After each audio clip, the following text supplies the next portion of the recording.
Good afternoon friends. आज से मैं अपनी एक नई सीरीज़ स्टार्ट कर रही हूँ जो करंट अफेयर से रिलेटेड होगी। और करंट अफेयर में साइंस और टेक्नोलॉजी के पार्ट से रिलेटेड होगी। साइंस और टेक्नोलॉजी का पार्ट जो है ये बहुत ही इम्पॉर्टेंट पार्ट है। और ये जो मेरी सीरीज़ है ये UPSC and as well as PSC both examinations के लिए बहुत ही इम्पॉर्टेंट सीरीज़ है। And very easy method and I use a very easy and way. मैं बहुत ही आसान तरीके से आप लोगों को सारी चीज़ों को समझाने की कोशिश करूँगी। चलिए इसको स्टार्ट करते हैं। जो आज हमारा करेंट टॉपिक है वो आरटीपीसीआर टेस्ट से रिलेटेड है। आरटीपीसीआर टेस्ट जिसका यूज़ हम करोना वायरस के आइडेंटिफिकेशंस के लिए करते हैं कि किस पर्सन्स को करोना वायरस है, किस पर्सन को करोना वायरस नहीं है, तो उसका जो टेस्ट होता है वो आरटीपीसीआर टेस्ट होता है। बट आरटीपीसीआर टेस्ट को डिफ़ाइन करने से पहले, उसके बारे में बताने से पहले मैं अदर इन्फॉर्मेशंस जो रिलेटेड है आरटीपीसीआर टेस्ट से उनको बता देती हूँ, जिससे आपको आरटीपीसीआर जो टेस्ट है उसको समझने में आसानी होगी। तो it's a easy for you. So let's start. Firstly DNA. What is a DNA? DNA क्या होता है? डीएनए जो है ये डीऑक्सीराइबोज न्यूक्लिक एसिड होता है। ये एक जेनेटिक मटेरियल है जो हमारे जो यूकैरियोटिक सेल होते हैं, जितने भी लिविंग बींग्स में, जो ह्यूमन है, एनिमल्स है, यूकैरियोटिक सेल हैं। यूकैरियोटिक सेल्स में जो मल्टी सेलुलर होते हैं वो यूकैरियोटिक सेल्स होते हैं। तो जितने भी हैं तो उनके जो न्यूक्लियस में है वो डीएनए, मोस्टली जो मटेरियल, जेनेटिक मटेरियल होता है वो डीएनए पाया जाता है। लेकिन ये केवल न्यूक्लियस में नहीं पाया जाता है, इसका जो कुछ पार्ट है वो माइटोकॉन्ड्रिया में भी पाया जाता है, इसीलिए इसको माइटोकॉन्ड्रियल डीएनए भी कहते हैं। और ये जो होता है ये जेनेटिक इन्फॉर्मेशन से को कंटेन करता है। और इसके थ्रू जो है जो हम बोलते हैं ना genes, first generation to second generation, जो जीन्स का ट्रांसफ़र हो जाता है और हमारे कैरेक्टर्स मिलते जुलते हैं हमारे भाई बहन से या हमारे अदर पीढ़ी से, जनरेशन से, तो वो इसी की वजह से होता है, क्योंकि ये जीन्स का ट्रांसफ़र करता है, तो ये जेनेटिक इन्फॉर्मेशंस को कंटेन करता है। तो इसका ये जो होता है ये डबल हेलिक्स स्ट्रक्चर होता है। डीएनए का ये डबल हेलिक्स है। ये फर्स्ट स्ट्रैंड है एंड ये सेकेंड स्ट्रैंड है। और ये जो स्ट्रैंड होता है डीएनए का, जो ये स्ट्रैंड होता है, ये जो होते हैं ये न्यूक्लियोटाइड कहलाते हैं। न्यूक्लियोटाइड्स जो होते हैं वो जो होते हैं शुगर और फास्फेट ग्रुप होते हैं जो एस्टर ग्रुप के थ्रू जुड़े हुए होते हैं। तो ये बस नॉर्मल इन्फॉर्मेशन से, आप लोग को कोई केमिस्ट्री का कोई बहुत डीप नॉलेज नहीं रखना है इसके लिए। बस ये है कि हाँ, इसके जो न्यूक्लियोटाइड्स होते हैं इनमें फास्फेट और शुगर्स ग्रुप होते हैं जो एस्टर बॉन्ड से जुड़े होते हैं। ये इम्पॉर्टेंट इन्फॉर्मेशन है जो एग्ज़ाम में आ सकती है, क्योंकि इस टाइम पे एग्ज़ाम काफ़ी ज़्यादा कम्पिटिटिव होते जा रहे हैं, उनमें कम्पिटिशन्स बहुत बढ़ रहा है। तो हमेशा एक ही क्वेश्चन टाइप के क्वेश्चन तो नहीं आएंगे, थोड़ा डीप क्वेश्चंस भी आएंगे। तो इसमें ये पाए जाते हैं। और जो नाइट्रोजनस बेसेस हैं, ये नाइट्रोजनस बेसेस हैं जो इधर ये प्रेजेंट होते हैं और जो हाइड्रोजन बॉन्ड से जुड़े हुए होते हैं। ये इनके बीच में हाइड्रोजन बॉन्ड है। ये नाइट्रोजनस बेस, इस नाइट्रोजनस बेस के बीच में हाइड्रोजन बॉन्ड है, इधर इसके बीच में हाइड्रोजन बॉन्ड है। और ये जो नाइट्रोजनस बेस हैं ये इनके क्या हैं, ये कलर हैं जो यहाँ कलर से जो हो रहा है। जैसे देखिए आप, ये थायमीन है, तो इधर ये थायमीन है। थायमीन किससे जुड़ा हुआ? एडेनिन से। तो ये एडेनिन का ये है, तो ये एडेनिन से, तो थायमीन एडेनिन से जुड़ता है, ये हाइड्रोजन बॉन्ड है।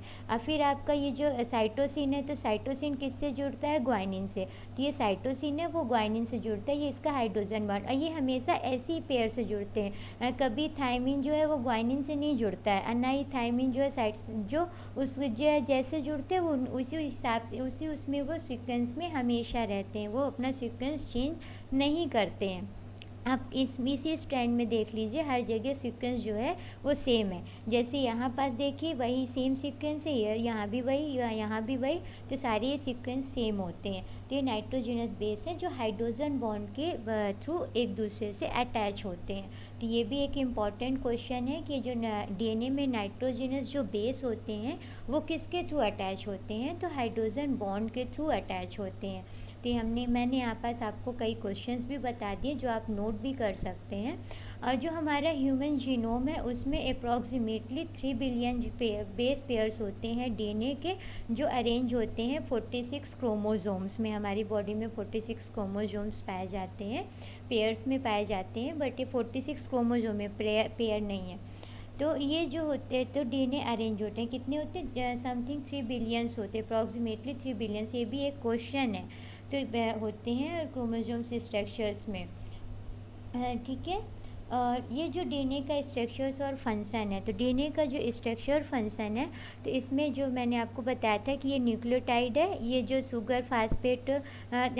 और फास्फेट जो इसका बैकबोन है शुगर फास्फेट का बना हुआ होता है, जो एस्टर बॉन्ड से जुड़े हुए होते हैं, तो ये न्यूक्लियोटाइड है। ये डबल हेलिक्स स्ट्रक्चर है जो मैंने आपको पहले ही बता दिया है। अब ये इस स्टैंड का जो इंड होता है वो 5 होता है, और इसका 3 इंड होता है। तो ये 5 इंड और 3 इंड क्या है, इनमें क्या डिफरेंट है, तो इसका जो टर्मिनल होता है, जो 5 इंड है तो इसका टर्मिनल फॉस्फेट ग्रुप होता है, और जो 3 इंड है इसका टर्मिनल हाइड्रोक्सी ग्रुप होता है। तो ये दोनों में डिफरेंस, ये भी एक इम्पॉर्टेंट क्वेश्चन है। तो ये सारे इम्पॉर्टेंट क्वेश्चन हैं जो आप राइट डाउन कर लीजिए, क्योंकि ये एग्ज़ाम पॉइंट ऑफ व्यू से काफ़ी इम्पॉर्टेंट है। और इन दोनों के बीच कितनी डिस्टेंस होती है, एक ये जो ये सर्कल है, इस गोले और इसके बीच कितनी डिस्टेंस है, तो 3.5 समथिंग होती है। तो ये भी एक इम्पॉर्टेंट क्वेश्चन है। और ये बेस वगैरह तो मैंने आपको लास्ट स्लाइड पे ही बता दिया, हाइड्रोजन बॉन्ड भी हमने आपको समझा दिया है। तो ये सारी चीज़ें, और ये एंटी पैरेलल डबल हेलिक्स होते हैं, और ये डीएनए आपका कंप्लीट हो जाता है। फिर आरएनए क्या होता है, तो आरएनए को हम राइबोज न्यूक्लिक एसिड बोलते हैं।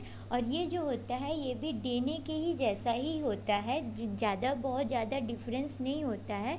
ये मैक्रोमॉलिक्यूल्स होते हैं, और ये भी हमारे लिविंग ऑर्गेनिज्म के लिए बहुत ही ज़रूरी होते हैं। केवल डीएनए बस ज़रूरी नहीं होता, क्योंकि आरएनए जो होता है बहुत सारे फंक्शंस में ये बहुत इंपॉर्टेंट रोल प्ले करता है।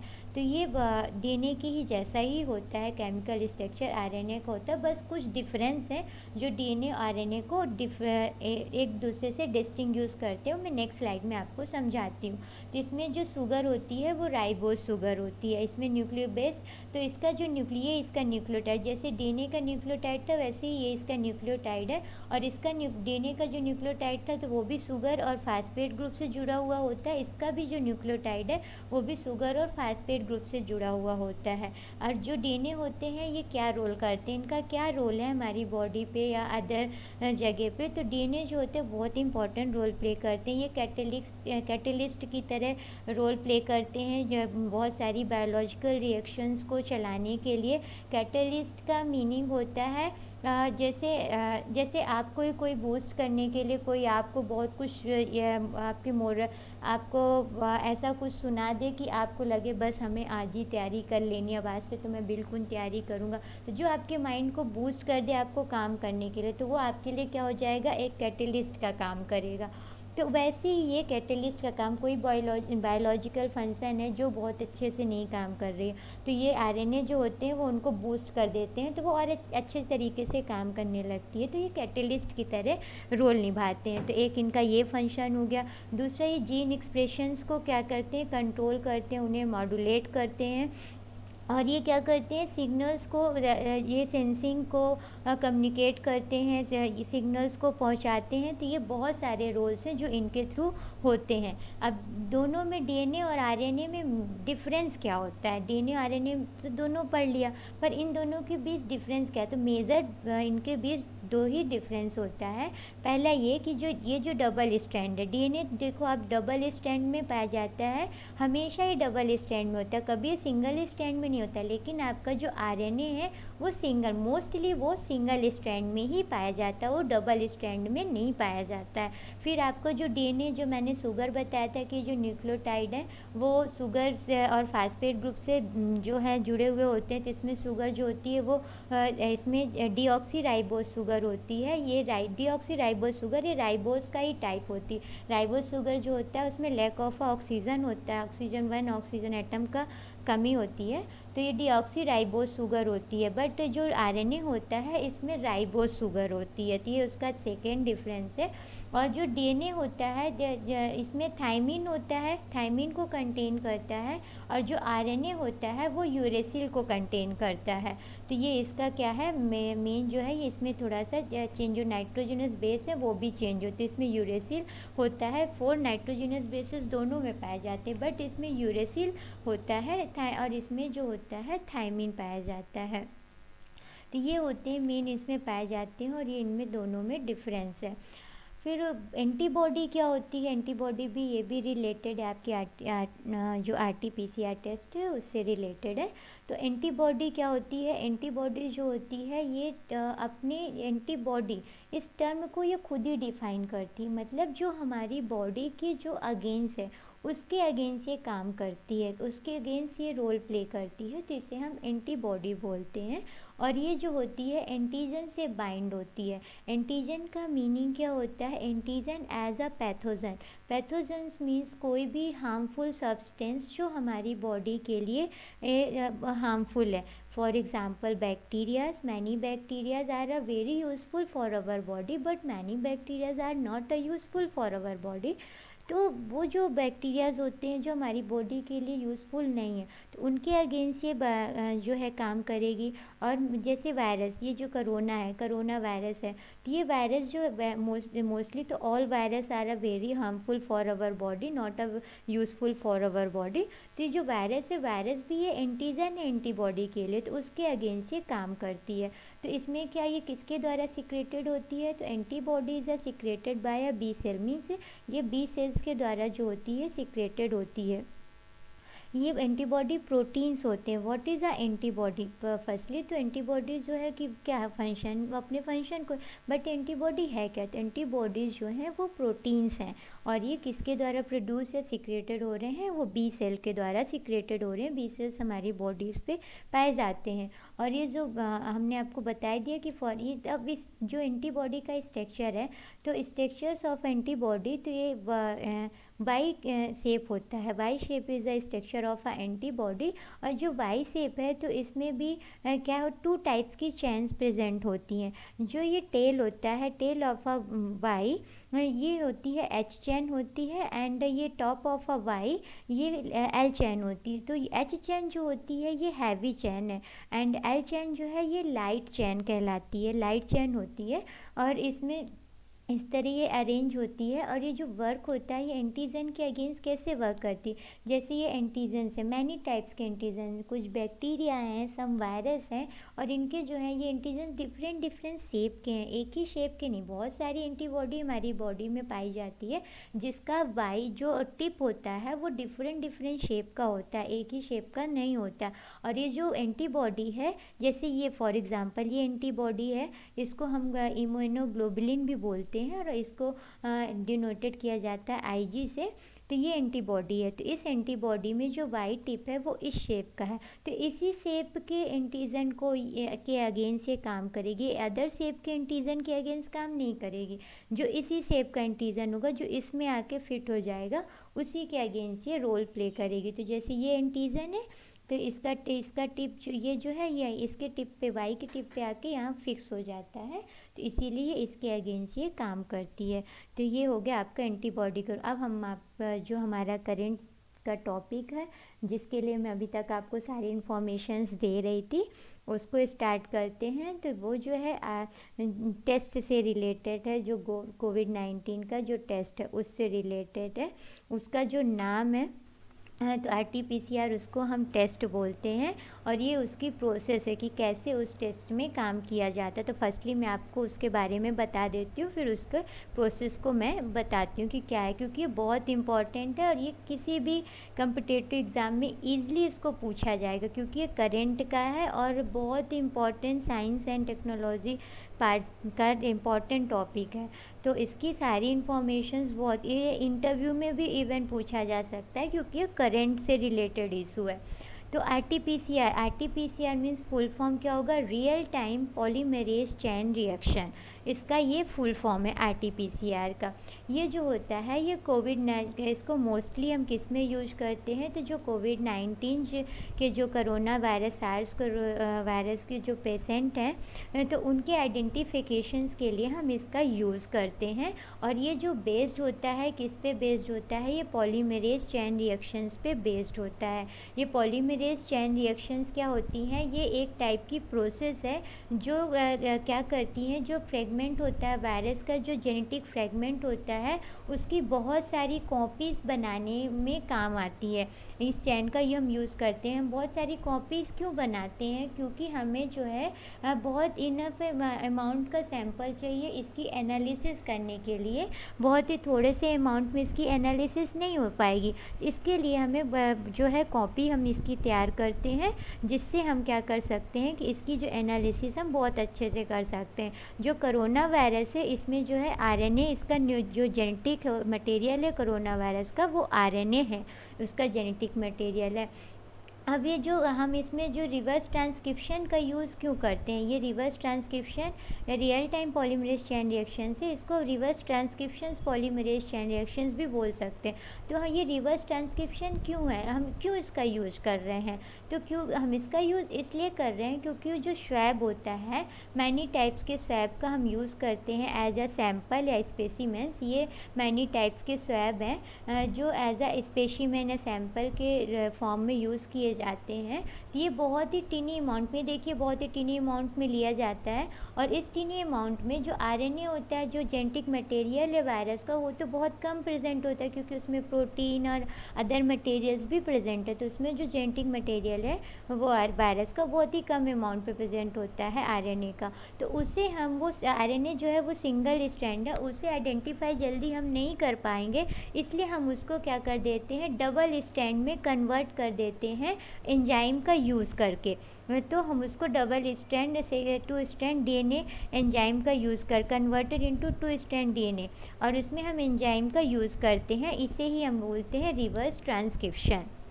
ठीक है, तो ये आपका ये हो गया, इस किस तरह इसको लिया जाता है वो मेथड है। स्पेसिमेन से कौन कौन से स्पेसिमेन यूज़ किए जाते हैं। अब हम आपको इसकी प्रोसेस बताते हैं कि इसकी प्रोसेस क्या है। तो देखिए इसकी प्रोसेस में क्या है कि ये जो टेस्ट है वो स्टार्ट कहाँ से होता है, जो हम सैंपल जो सिंपल वो जो हम स्वैब लेते हैं, स्वैब मतलब जो स्पेसिमेंस हम कलेक्ट करते हैं पर्सन्स से, वो हम लेते हैं जब एक्यूट कंडीशंस में वो होते हैं, तो वो हम उनका सैंपल हम उसको कलेक्ट करते हैं। और कलेक्ट करने के बाद रिसर्चर्स क्या करते हैं, वो जीनोम के उस एरिया को सेलेक्ट करने की कोशिश करते हैं जहाँ म्यूटेशंस बहुत नहीं हो रहा है। क्योंकि इस कोरोना वायरस की सबसे बड़ी प्रॉब्लम क्या है कि इसमें बहुत ही फ्रिक्वेंटली म्यूटेशंस हो रहे हैं, और फ्रिक्वेंटली म्यूटेशंस होने की वजह से इसकी मेडिसिन जो होती हैं वो बनाने में बहुत प्रॉब्लम क्रिएट हो रही है और जल्दी नहीं बन पा रही, क्योंकि इतने जल्दी ये फास्ट म्यूटेट हो रहे हैं कि इनकी, जैसे अभी हमने कोई मेडिसिन बनाई, वो अभी मेडिसिन इस पे काम कर रही है और जस्ट फ्यू डेज़ बाद वो मेडिसिन काम करना बंद कर देगी, क्योंकि ये इतने फास्ट म्यूटेशन इनमें हो रही है। तो जो रिसर्चर्स हैं वो उस एरिया को फाइंड करने की कोशिश करते जहाँ इनका म्यूटेशन जो है बहुत फास्ट नहीं हो रहा है, तो उस एरिया को कॉपी कर लेते हैं और फिर उसको फाइंड करते हैं, और उसको फाइंड करने के बाद पीसीआर प्रोसेस के थ्रू उनकी कॉपीज़ तैयार कर लेते हैं। इस स्टेप में ये देखिए, तो ये है यहाँ पास ये फाइंड कर लिया वायरस की, फिर उनकी जो है पीसीआर प्रोसेस के थ्रू उनकी कॉपी तैयार की जाती है। फिर जो सेकेंड स्टेप होता है तो उसमें हम प्राइमर का यूज़ करते हैं। प्राइमर जो होते हैं ये स्मॉल पीस के डीएनए होते हैं जिनको हम डिज़ाइन किए होते हैं, और वो जो है सार्स कोरोना वायरस के जो डीएनए सीक्वेंस है उनसे जाके ये बाइंड करते हैं जो वायरल जीनोम के, तो ये उनके प्राइमर हो गया। और फिर उसके बाद प्राइमर से जुड़ने के बाद हम नेक्स्ट प्रोसेस में हम एक क्या यूज़ करते हैं, डाई का यूज़ करते हैं, फ्लोरोसेंट डाई का यूज़ करते हैं। हम फ्लोरोसेंट डाई का यूज़ क्यों करते हैं, क्योंकि यदि कोरोना वायरस प्रेजेंट है तो ये क्या करता है, डाई जो होता है, फ्लोरोसेंट डाई जो होता है वो एक ये देखिए इस तरीके से वो क्या कर देता है, फ्लोरोसेंट जो होता है वो इस तरह चमक मतलब टाइप की देता है। तो जिससे आइडेंटिफाई हो जाता है कि इस स्पेसिमेन में जो है वो कोरोना वायरस प्रेजेंट है, तो इसका हम यूज़ करते हैं। ठीक है, तो ये जो है इसको हम प्रोब बोलते हैं, जो हम डाई का यूज़ कर रहे हैं फ्लोरोसेंट डाई को, तो इसको हम प्रोब कहते हैं। अब ये सारी चीज़ों को हमने सैंपल लिया, उसमें हमने प्राइमर जो लिया उसको डाला, प्रोब को डाला, और इन सारी चीज़ों को लेने के बाद सारी जो भी बीच की मेथड है उसको कंप्लीट करने के बाद हम इसको जो है मशीन में डाल देते हैं, और ये मशीन है, और इस मशीन में डालने के बाद इस तरह का चमक यदि ऐसी आती, मतलब उसमें कोरोना वायरस जो है प्रेजेंट है, और नहीं आ रही है मतलब उसमें कोरोना वायरस प्रेजेंट नहीं है। तो इसमें थोड़ा टाइम भी लगता है, ये टाइम टेकिंग प्रोसेस होती है, तो ये इसमें टाइम भी लगता है और ये कॉस्टली प्रोसेस भी है। बट इसे डबल एज स्वॉर्ड भी बोला जाता है, मतलब दो धारी तलवार भी इस टेस्ट को बोला जाता है। क्यों इसे हम दो धारी तलवार बोलते हैं, उसका रीज़न क्या है? उसका रीज़न ये है क्योंकि इसमें ना दोनों प्लस और माइनस दोनों पॉइंट होते हैं। क्योंकि इसमें ये इसमें मेन इसकी प्रॉब्लम ये है कि यदि हम जहाँ टेस्ट कर रहे हैं उस रिसर्च लेबोरेटरी में यदि हमने बहुत केयर से उस चीज़ को नहीं कर रहे हैं, उस टेस्ट को नहीं कर रहे हैं, तो यदि वो एयर में भी वो वायरस प्रेजेंट है, कहीं भी गलती से भी वायरस प्रेजेंट है, और जो हम टेस्ट कर रहे हैं उसमें यदि गलती से भी आके वो गिर गया, तो ये टेस्ट जो है उसको पॉजिटिव दिखा देगा, और हम क्या कहेंगे कि जिस पर्सन का हमने स्पेसिमेन लिया था उसका क्या है, पॉजिटिव टेस्ट है, और उसको हम क्या कह देंगे कि वो पॉजिटिव, जबकि वो पॉजिटिव नहीं है। और दूसरा इसका साइड इफ़ेक्ट क्या है कि इसमें जो है निगेटिव भी हो जाता है, जल्दी इसमें पॉजिटिव भी नहीं आता, जो पर्सन पॉजिटिव है भी उसका भी पॉजिटिव नहीं आता है कभी कभी। तो उससे क्या करते हैं, उससे प्रॉब्लम ये हो जाती है कि हम उस पर्सन को क्वारंटाइन में नहीं रखते, हम उसका टेस्ट किए, उसका टेस्ट पॉजिटिव नहीं आया, जबकि उसको कोरोना है और उसका टेस्ट पॉजिटिव नहीं आया, तो हमने उसको क्वारंटाइन के में नहीं रखा, और वो अभी भी बाहर है और वो अदर पर्सन के टच में जाएगा, तो अदर पर्सन को भी वो इफ़ेक्ट कर देगा। तो ये इसका साइड इफ़ेक्ट भी है और इसका प्लस पॉइंट भी है, दोनों चीज़ें, इसीलिए हम इसे दो धारी तलवार भी बोलते हैं। इसीलिए इसका सबसे ज़रूरी है कि इसको हम जो है यूज़ करते टाइम बहुत ही केयरफुली मैनर से टेस्ट को करें, और बहुत अच्छे तरीके से करें, कई बार हम टेस्ट को रिपीट करें, जिससे जो है हमें पॉजिटिव जो रिज़ल्ट है वो सही रिज़ल्ट मिले, गलत रिज़ल्ट ना मिले। ओके, थैंक यू फ्रेंड, मेरा टॉपिक ये ख़त्म होता है, और I hope that information is very useful for you and for us, and for your examination point of view, and I try to give my effort, and any mistake in my PPT, so please comment and in my channel, and any you want to any other information related to that test या DNA RNA related to today lecture, then please comment on my channel, and then I will try, and in a next time I will give you your all type of I will try to give your all type of questions के answer of your questions. Okay, thank you friends.